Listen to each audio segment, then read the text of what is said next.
नमस्कार, मैं बहुत अच्छा एक विवाह लेकर आई हूँ। पूरबई देशवा से आवेला जोगिया, अरे बैठई आसन मारी रे ललनवा, अरे बैठई आसन मारी रे ललनवा। पूरबई देशवा से आवेला जोगिया, अरे बैठई आसन मारी रे ललनवा, अरे बैठई आसन मारी रे ललनवा।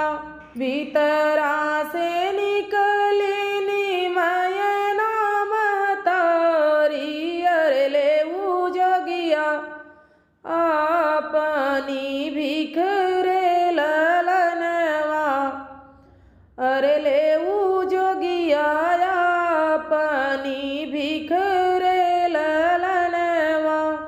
भीख नाही लेबै दुआर नाही छोड़बै, अरे नाही छोड़बै मैया मोहर रे ललनवा, अरे नाही छोड़बै मैया मोहर रे ललनवा। तोहरे निघरा मैया गौरा रनियवा, अरे वो नहीं से रचबै बियाह रे ललनवा, अरे वो नहीं से रचबै बियाह, अरे वो नहीं से रचबै बियाह रे ललनवा। गौरा लैके उड़बै, गौरा लैके डूबबै, अरे गौरा लैके कूदबै पहाड़ रे ललनवा, अरे गौरा लैके कूदबै पहाड़ रे ललनवा। ऐसन जोगी के गौरा न बियहबै, अरे बलू गौरा रहियै कुंवारी रे ललनवा, अरे बलू गौरा रहियै कुंवारी रे ललनवा।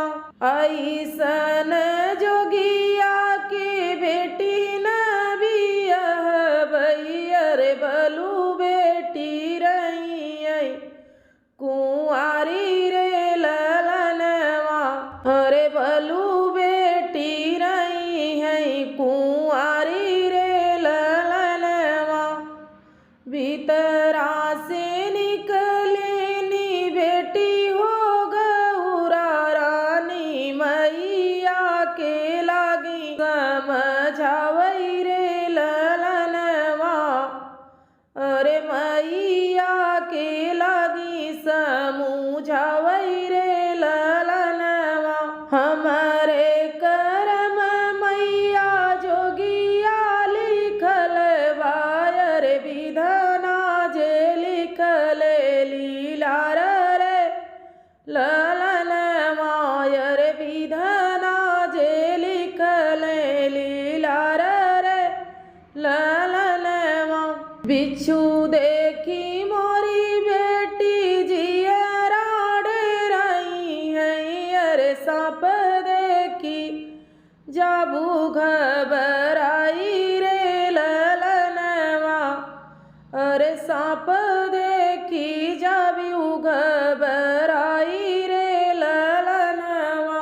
बिच्छू बनी है सखिया, अरे सपवा सहेलरी, अरे भस्म भभूति लेबै पोछी रे ललनवा, अरे भस्म भभूति लेबै पोछी रे ललनवा।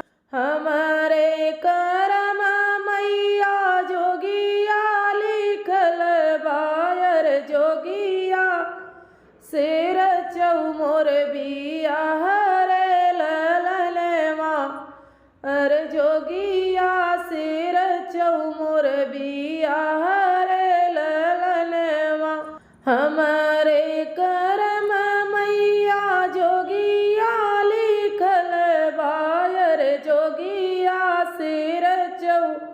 मोरे बियाह रे ललनवा रे जोगिया से रचऊ मोरे बियाह रे ललनवा पूरे भाई देशवासी जोगी एक आवई अरे बैठई आसन मारी रे ललनवा अरे बैठई आसन मारी रे ललनवा।